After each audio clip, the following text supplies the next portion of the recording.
Okay. Just to get back to the Gemara here. The Mishnah says that although regarding loving, we don't differentiate between a man and a woman. However, in regard to Tumah, a Bas Kohen, she's permitted to contaminate herself to the dead. And then it says, in regard to rounding off on sideburns and shaving with a straight blade, the woman's permitted. The Gemara says, how do we know? So the Gemara starts, in regard to Tumah contamination, it says, B'nei Aaron v'lo b'nos Aaron. It's interesting, because this we left off at this point. It says, Emor al Kohanim B'nei Aaron nefesh lo yifam le'bamov. Say to the Kohanim B'nei Aaron, nefesh lo yifam le'bamov, they're not permitted to contaminate themselves. So it's clear. Clearly, a Bas Kohen's permitted to contaminate themselves. Then it continues. Pas lo sakitu pas roshchem lo sashus p'kas v'konecho. So the question is, when we exclude, we differentiate between the male and the female Kohen, is it only regarding Tumah, or it's whatever's written in that parsha? Maybe it's Hifseke, what we call Hifseke Inyon. It's that, and then it speaks about other things. So regarding Tumah, nobody disagrees. Clearly, Torah says it's the male, not the female. But what about the rest of the parsha? Do we differentiate between the male and the female? That's what the Gemara is going to discuss. So the Gemara had said that, how do we know the woman is exempt in terms of, if a woman has facial hair, she's permitted to destroy the corners of her face, because it says Zukonecho. Zukonecho. Your corners of your beard, but not her beard. So the Gemara asks the question, we'll start from over here. So the Gemara says, below, Ba'atanyo, Zakan Isha V'asor Shelu Sar. The beard of a woman or a soris is the eunuch, which has facial hair, Harehin Kizokon L'chol Devreim. We consider it a beard regarding all its issues, all the laws. So what is the connotation of that? My lav lashchosa, that you're not permitted to destroy the corners. The woman, she's not permitted to, if the woman has facial hair, she's not permitted to destroy the corners of her face as the man. We don't differentiate between a man and woman. Amar Abaye, lashchos lo motzas amrit. In terms of destroying the corners of face, definitely, it cannot be referring to that. When it says that a facial hair is considered zokor, it's considered a beard. Why? The yolef pas b'nei Aaron. Because we have Gzera Shava, pas. It says pas zekonecho in regard to the Kohen, right? He should not destroy the corners of zekonecho. It says pas. And it says by Yisrael, by the ordinary Jew, it says pas zekonecho, pas zekonecho lo yigalechu. They should not be megalech, they should not shave the corners of their face. So in regard to the Yisrael, it doesn't say they should not destroy. It doesn't say lo sashchis. It says lo yigalechu in regard to Yisrael. No much is amrit, the yol of pas b'nei Aaron, ma'ala noshim p'turos. Just as by the Bas Kohen, the woman is exempt, is absolved, Avkan Noshim P'turos, because of Gzera Shava. Now he's asking a good question. If you're saying that B'nei Aaron, we say the men, the males, and not the females. Whatever's written in that portion over there, which includes rounding off one's sideburns and destroying the corners of one's face. It's the B'nei Aaron, it's the males and not the females. Nishtik Robineg. What does the Torah in Dvorim have to discuss that an ordinary Jew is not permitted to shave the corners of his face? It's stated by where? It's stated by B'nei Aaron. The Torah shouldn't say a word, shouldn't discuss this whole subject matter in regard to an ordinary Jew. But how would I know it? The Teisha B'Kal V'chomer. I would learn it from a Kal V'chomer. What would the Kal V'chomer be? Van Amino. Uma Kohanim Shuri B'Hena Kosuv Mitzvah Shiseris. B'nei Aaron V'lo B'nos Aaron. I'd say it's the men and not the women. Yisrael Lo Koshkem. So the Torah shouldn't say anything in regard to the Yisrael. and I would know the Yisrael is obligated, I would say, and I would know the woman is absolved, because if the Bnei Aaron, the Kohen, which the Torah demands much more, to live at a higher spiritual standard, and the Torah says the law only pertains to the male and not the female, so an ordinary Jew who's not held to that standard, definitely it's the male and not the female. So what do I need the Gzera Shava? 1 second. So if that's the case, the Torah should have been silent. Because if I wouldn't have the Gzera Shava, I'd say that the Torah is limiting the provision to the woman, that's only in regard to what? To Truma. But in regard to all the other things which are stated in that parsha afterwards, that applies to the woman as applies to the male. I wouldn't know to differentiate between the man and the woman. So therefore, what does the Gzera Shava tell me? So the Gzera Shava is superfluous. So the Gzera Shava tells me that whatever is stated in that parsha applies to the male and to the male and not the female. It's not limited to contamination of the dead, but it goes beyond that point.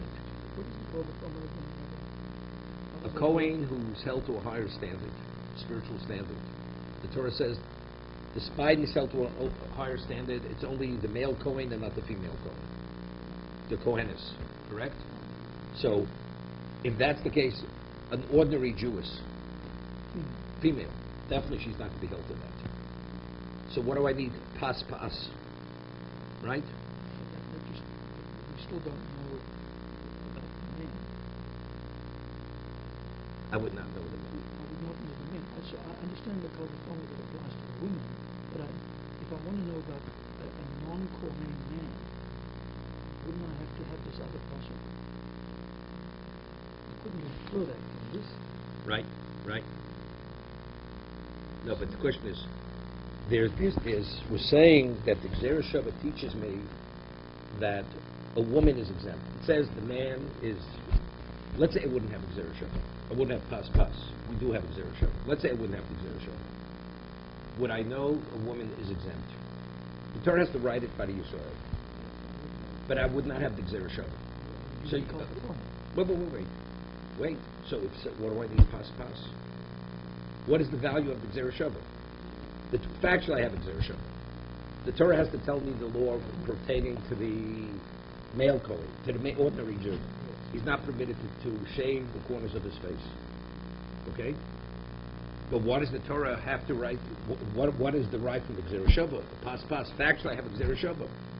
So evidently, the Gzera Shava means it's important for me to link the law pertaining to shaving one's corners of face to the Kohen's shaving the corners of his face.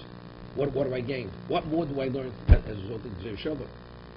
If the woman, the Bas Kohen is obligated, is bound by the provision of destroying one's corners of the face, so what does the Gzera Shava add? In regard to normally by Losa said we don't differentiate between male and a female.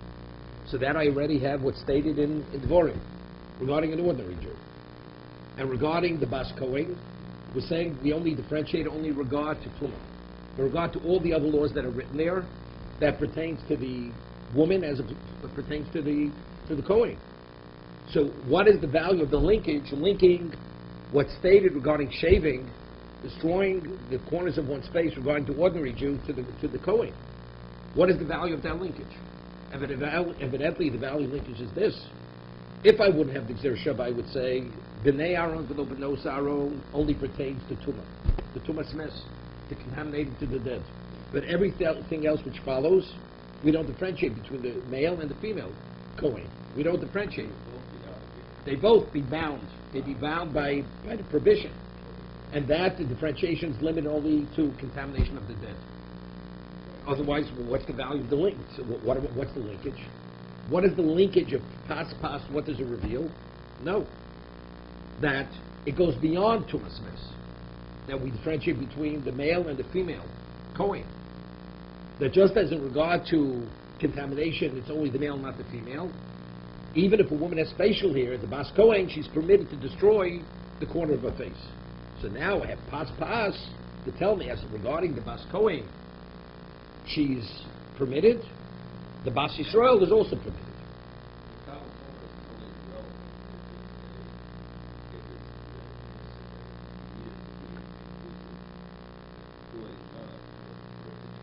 Without the Gzera Shava, I would say Hipsukah.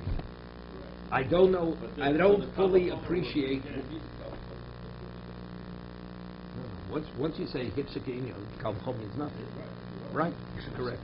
Meaning that the Torah, there's a gap. Meaning there's like a pause. The Torah speaks about Tumah, so maybe the French Torah says the pasuk says, "Emer el Kohanim b'nei Aaron nefesh lo yitam b'bamo." Then lists all their relatives. Then speaks about other things. I'd say maybe it's limited to that. There's the pause because now we're preoccupied with contamination of the dead. But anything else that's discussed in that portion afterwards, we don't differentiate between the man and the woman because there's a pause between the laws of contamination and what follows. And maybe that's the case. So if that is the case, and what afterwards, we don't differentiate between the male and the female Kohen. So the question is, so what do I need the Gzera Shava? Right? What do I need the Gzera Shava? The Gzera Shava reveals to me that although there's a pause, whatever is stated at the beginning applies to whatever is discussed in that portion there. It's the male Kohen and not the female Kohen. That's exactly. So therefore, I need the Gzera Shava. Just as over there, we differentiate between the man and the woman in regard to this halacha of destroying, of shaving the corners of one's face. It's only the male Jew and not the female Jews. That's the value of the Gzera Shava. Okay? V'yisfir on the chikosa b'nei Aaron akul in yonuksiv. Who said? Ma kohanim shriba ben akos yiseres b'nei Aaron lovnos Aaron. Somewhere says Ilab Gzera Shava haba mina hifsikrinyo. He says no. If I wouldn't have the Gzera Shava, I would say that because of that pause, it's only the law of contamination. That's where we differentiate between the male and the female kohenis. Somewhere says no. Hashtanami nemo hifsikrinyo. Even with the Gzera Shava, we're able to say there's no indication that in regard to destroying the corners of one's face, the female kohenis is not bound. Okay? Ernie, with me? We want to say the Gzera Shava is a proof. If we're going to say that the differentiation between the male and the female Kohen is only limited to contamination of dead, but everything that follows, we don't make a differentiation between the Bas Kohen and the Kohen. So what is the value of the Gzera Shava? What is the value of the linkage between the law of shaving, destroying one's corner face, to the Israel destroying his face? Evidently, to tell me, just as over there, the Bas Kohen is not bound by that provision, over here also she's not bound, the Bas Yisrael is not bound. So what reveals to me that we don't say Hipsukah Inyon? The Gzera Shava. Otherwise, the Gzera Shava is superfluous. Gemara says no. What happens if I'm able to use the Gzera Shava to learn something else? To elucidate another aspect of the parsha? Then again, I'll go back to the Hipsukah Inyon, that even the Bas Kohen, she's not permitted to destroy the corner of her face. No, that started us off. We're still going to get back there.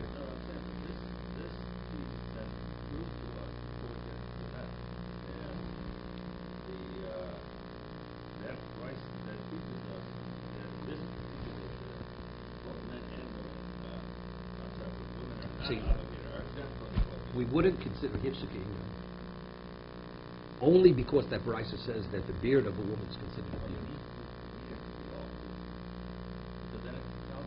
And then it's not all inclusive.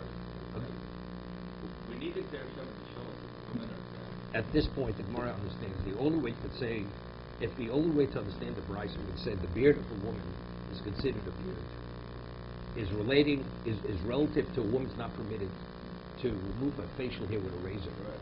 So if that's the case, when I learned the parsha of Emor, I'd say it's Hipsukah, right? When it says B'nei Aaron v'lo Saron, it's regarding the contamination of death. But anything else follows in that parsha, we don't differentiate between man and woman. That's the way I'll understand that Brisa. Right. That's where it's contradiction is separate. That we have to deal with after everything's said and done. We have to still answer that Brisa. Because the Gemara is going to prove that the law of destroying the corners of one's face has no relevance to a woman. So how do I understand that brayso? So that we're going to come back to at the end of the day anyway. We have to reconcile. So the Gemara says, no, the Gzer Shava doesn't in any way reveal that it's lo hifsa doing it. It doesn't reveal that. Why? L'chatanyo. It says lo yigalechu. It says by the Yisrael, paza konam lo yigalechu.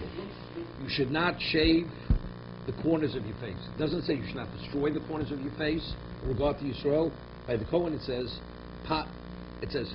paza konam lo sashkis paza konam necho. Right? The pasuk before.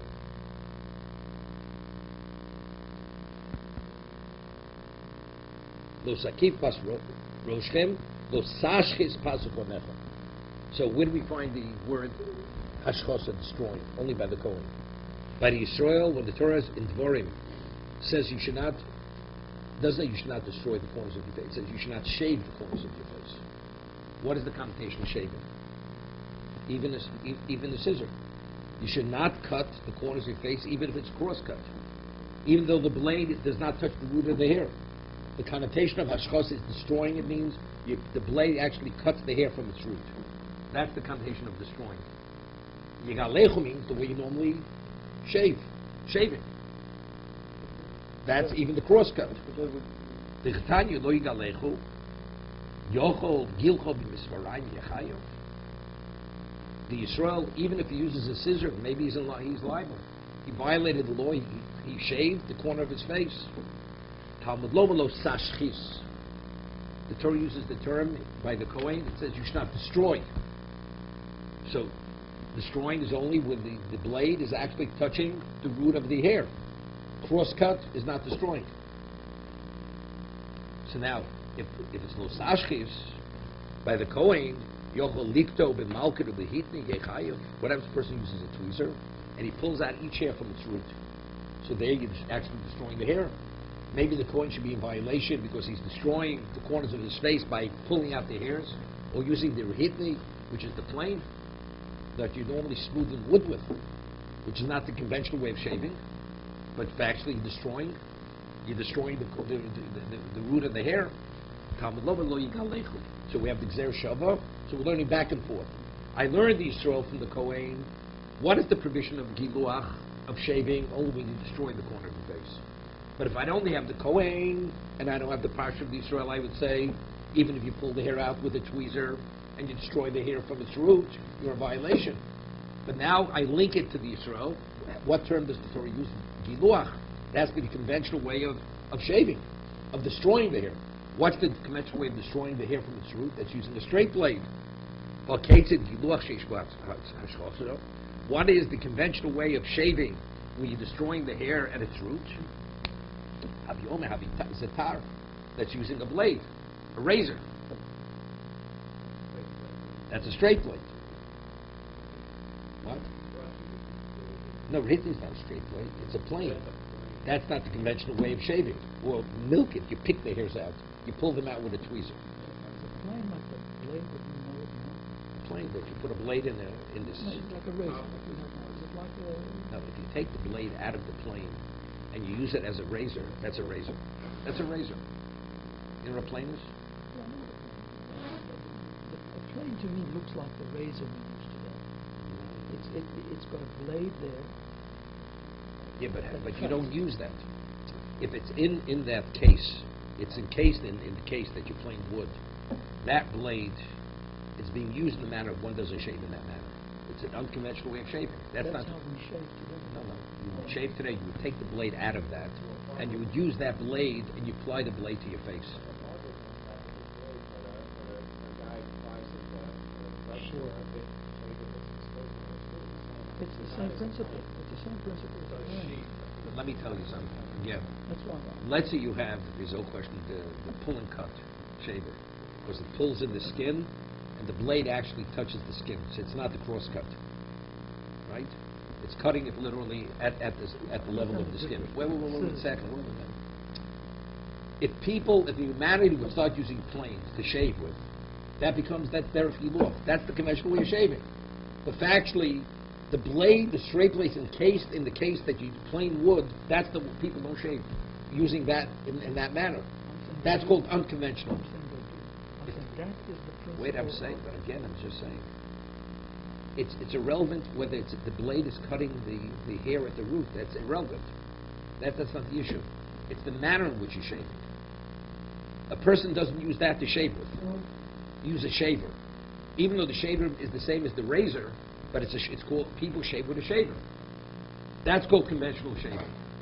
If you do, as we say on Shabbos, if you do something klach yad, you're not in violation, because in the Mishkan they did it conventional.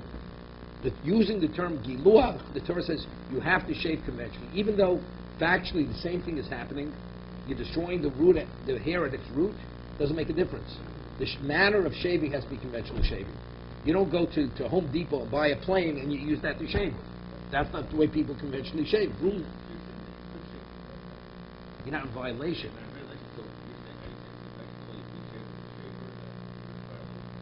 No, because a shaver is supposed to be a crosscut. The heter, the Torah says when you destroy the root, it has to be destroyed the way you normally conventionally shave. But let's say you use a scissor. You're not destroying the hair. You have to meet the criteria of destroying the hair. So if a shaver is a crosscut, it doesn't pull the skin in. That means the hair is being cut. It's a crosscut. It's the equivalent of a scissor. That's permitted. Even though it's called conventional shaving, but there says conventional shaving is forbidden when you're destroying the hair at its root. Here you're not destroying the hair at its root. Exactly. No, that's also not conventional. Right. Sure. That's like using the tweezer. Someone that wants to use laser hair removal, that Be permitted. And that's not the way a person conventionally shaves. If a person has an ingrown hair and wants to take a tweezer, 100% permitted. Why? Because it's not called giluach. But You're permitted to removing it destroy. from You're the permitted, root. but you're permitted to destroy a hair at its root, as long as it's not done in the manner of shaving. That's what Torah uses the term giluach. This is the value of the Gzera Shava, linking when the Torah says destroy to the Yisrael. Because the Torah, when it speaks about shaving by the ordinary Jew, it doesn't use the term destroy. It says shave. But if it would just say shave without linking it back to the Kohen, I'd say, even if you're not destroying the hair at its root, even if you use a scissor. Just as a point of a question, in fact, you know the old cutthroat razors that they used, barbers used. Cutthroat, okay. They're still used. Is that a violation of Torah. the Torah? Sure. Now, how are you destroying the root? I thought that's just scraping the skin. No, that's the root, because the blade is touching the skin. That's Skin. that's It's touching the skin, but Of not course, the- it doesn't mean root that it's not going to grow afterwards. It means at the point where the hair comes out of the skin, you're destroying it at that point. Oh, all right. Well, I mean, that's years, not the I don't root. know, people used to take razor haircuts. Doesn't mean to say, the hair is cut with a razor. It's permitted, as long as he doesn't put the blade to your skin. Understand. It's not the a problem. blade to the skin. It's not really the root. Because No, which means it means the root. When we speak the root, doesn't mean pulling it out from the root. It means where the hair comes out of the skin. You cut it at that point. just the beard. No, just the beard, just the beard. So that's why playing Well, it's the equivalent of the razor, because that's cutting at the point where the hair comes out of the skin. it comes out of the skin. Exactly. So I was thrown off just by the language about the root, because that's not at the root. That's above the root. Let's get to the When we talk about the cross cutting, what's the problem to cut over here with like short? razor. Not a No, razor, there's something else. It's- Because that's lo sakifu. When it comes to the sideburns, it doesn't say you shouldn't destroy your sideburns. You have to leave. some You have to leave minimal enough that you should be able to pull it with your two fingers. That's called the hair. You have to leave hair there. So, what's the motivation for us not at our scale? I mean, I understand the What do you mean, process. what's the I understand, like, what's why is this what's the rationale? Yeah, I mean, because you're ending up in the same place with two different. No, things you're not. doing. You're not. You mean if you use a tweezer? If Right, you use a if I tweezer, use there's a no laser, prohibition. And I end up in the exact same place. So that's why I'm asking. Zera Sakosa. Which is Zera What about Kalachiyat? If you violate Shabbos Kalachiyat, you're not in violation on a Torah level. It's only if you do it conventionally. Why? Because we learn from the Mishkan. It is a malacha. The end result is you've done a creative act. The result is creative. Right? You're a righty. And you write with your left hand, which is awkward, but you can form the letter. You're not violent. It's Kalachiyat. That's unconventional writing. But you did a creative act, but you didn't do it conventionally. Okay. It came, so now we're back to square one. How do we know, even by the Bas Kohen, we're saying the Gzera Shava was to elucidate the portion of Kohen that it's not limited to Tumas Mes, where we differentiate between the male and the female. It applies to everything that's written in the parsha. Otherwise, the Gzera Shava was superfluous. But now we're saying the Gzera Shava is not superfluous. Because I need the Gzera Shava to elucidate the law of what? Of Giluach. When are you not permitted to remove the corners of your beard? That's only, firstly, it has to be hashchoso. You're cutting it at the root. And even if you destroy it at the root, it has to be conventional shaving. So this is the linkage between the Yisrael and the Kohen. So maybe, not that's the Zera Shava. It's not superfluous. This isn't learning Zera Shava. That's going to be discussion on the next page. Ain't Zera Shava Lemachta means when you have a Zera Shava, you learn everything. That's, we link the two portions one to the other. Here, there's a question, how to learn the parsha of Kohen. When the Torah differentiates between the man and the woman, is it limited to Tumas, Mes, or everything that even follows? So we said, it's clear, it's everything that follows. Why? Because otherwise, what's the value of the Zera Shava?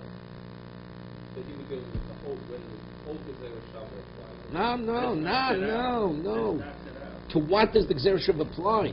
Is it apply just to that point? Right? Or applies to everything? Well, what does it mean applies to everything? Because by Bas Kohen it applies to everything. So I'm not limiting the Gzera Shava. Whenever the Gzera Shava is meant to teach us, I'm learning everything from that. So we're linking it to that. And within that context, the Torah differentiates between the man and the woman. Regard anything beyond that, we don't find the Torah differentiates. I understand that. Because the Torah never makes that differentiation. Not by the Kohen, not by the Yisrael. Exactly. We're back to square one. How do we know that if a woman... Correct. That's where we're at now. Okay? So Gemara says, in Kain nichtav kroi, es shebusu konecho. The Torah says you should not round off the corners of your head. Then it says, pas konecho, and then slosashches is pas konecho. What does that have to mean? The Torah mentioned the word pas again. It says you should not round off the corners of your head. It says, the es shev is a konecho. It would have said, and that is on your beard. What is the meaning, and that is on your... It's the equivalent saying, and the corner of your beard. So even though the Torah doesn't say the word pas, it's the equivalent as if it did write the word pas. No, it's not redundant. No, it's superfluous. It's not redundant, but it's superfluous. Right? Because it could have said, Eshem is a konecho. And we could have had the same Zera Shava to learn what we're learning now.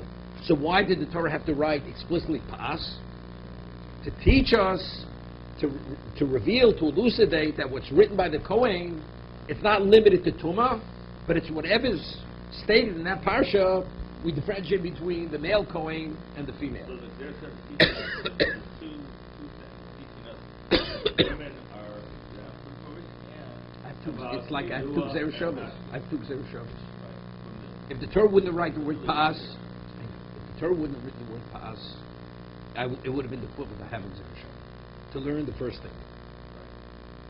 But now that the Torah wrote the word pas, which is superfluous, now from the word pas I'm able to learn both. It's equivalent as if it wrote the word pas twice. So now everything's good. My pas konecho, shma min otarti. So I'm able to learn both things. That it's only conventional shaving, and it's only if you cut the hair at its root. And in addition, that the parsha of Kohen, it's not limited to Tumas Mes, where we differentiate between the male and the female. Whatever's written there, we differentiate between the male and the female. So now we have to reconcile the brisa. The brisa says that the hair of a woman is considered a beard. We just concluded that what? That it's not. That a woman's permitted to cut her hair, a beard, at its root. In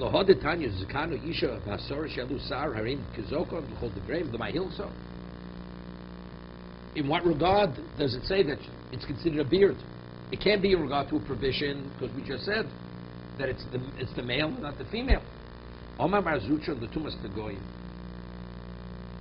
Okay? Regarding the contamination of lesions, tsaras, you have what we call nige hazokom, the goyim, leprosy on the face. So as I mentioned yesterday, normally what are the signs of leprosy? You have a lesion, and you have a black hair, and the black hair turns white. Going from black to white is a siman tumor. That's an indication of contamination of leprosy.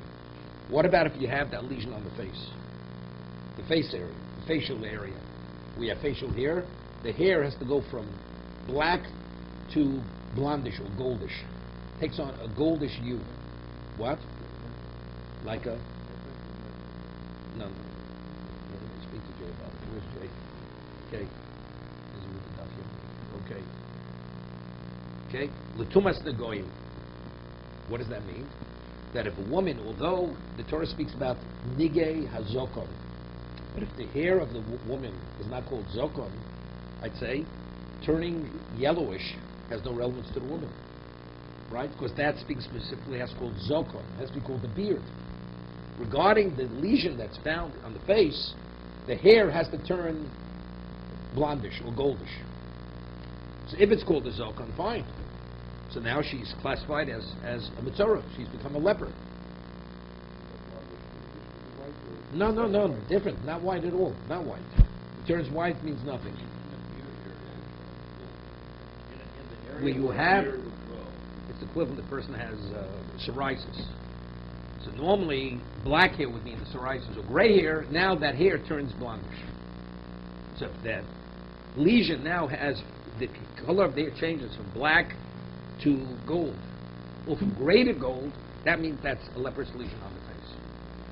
That's what Torah says. And a regular skin It will be black to white. Anywhere else on the body.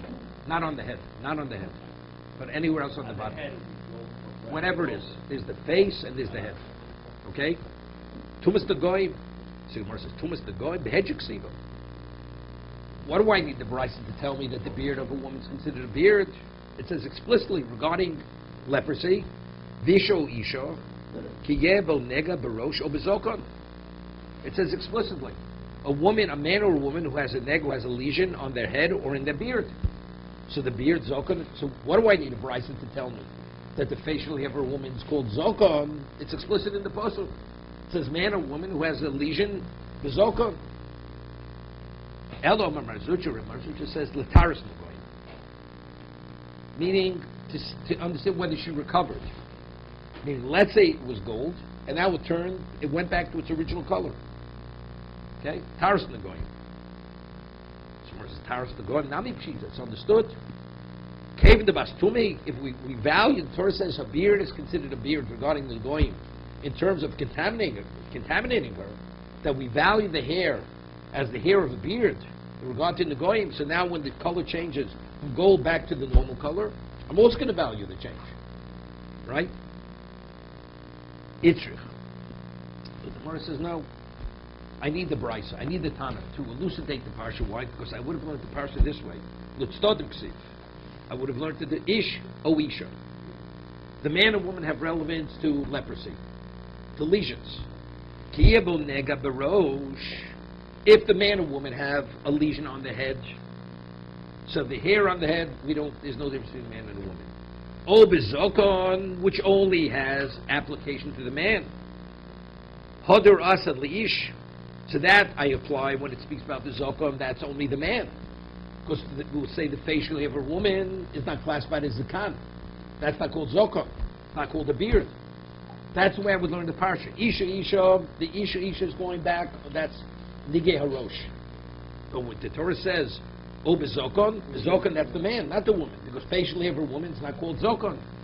Mashkin Tana says no. That in regard to the goyim, the facial of a woman is classified as zokar. That's what the Torah is saying.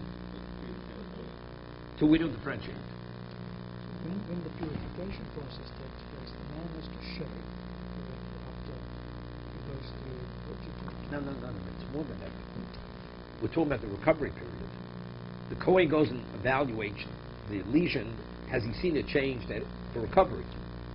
No, I'm beyond that. Now this man. So whatever has to be done. Whatever has to be done. He has to shave, correct? The woman also. No, you have The to man. shave all the hair off their whole body. The whole body. It's That's not right. only on the face. Correct. So now the woman has to do the Same thing. thing. What about if the woman have a lesion on her skin? Not on her hair, not her head, not on her face. If she's classified as a Mitzvah, part of the purification process, you have to remove all the hair on your body. But it's also unconventional for a man to shave his skin, so it's unconventional for a woman. Men don't do that normally. Women don't do that. Correct. But with the face, a man shaves. It's called shaving. The Torah doesn't say specifically the face. It says you have to remove the hair from the body. From his head to his toe, every bit of hair has to be removed from the body. So how does one remove With a razor. Even the sideburns. Everything. Xeris HaKosov. But he's not allowed to shave. No. Hashchosa. He uses a razor, a straight blade. He removes all the hair off his body with a straight blade. Also living more. Is the Torah setting aside the prohibition Yes. of shaving Yes, to purify? Yes. So we're saying This you can is Xeris HaKosov, but this is only specifically for the purification of the Torah. I understand. I'm just the Yes, Torah yes. is setting aside the Yes. prohibition. Yes. Making an exception. Suspending the prohibition in regard to this particular case. And using the cross-cut scissors is no No, good it's not for enough. this. No. You have to go to the bar Bitar. with a straight blade. Bitar. It's shaving. With a razor, straight blade. Okay, it's a whole discussion among Yevomis. It's a Gemara asks, maybe we should Asidil Chalosa say from there, right? Because you see the mitzvah of purification is a mitzvah say. He cuts the corners of his face, cuts all his sideburns also. Everything, all the hair is removed.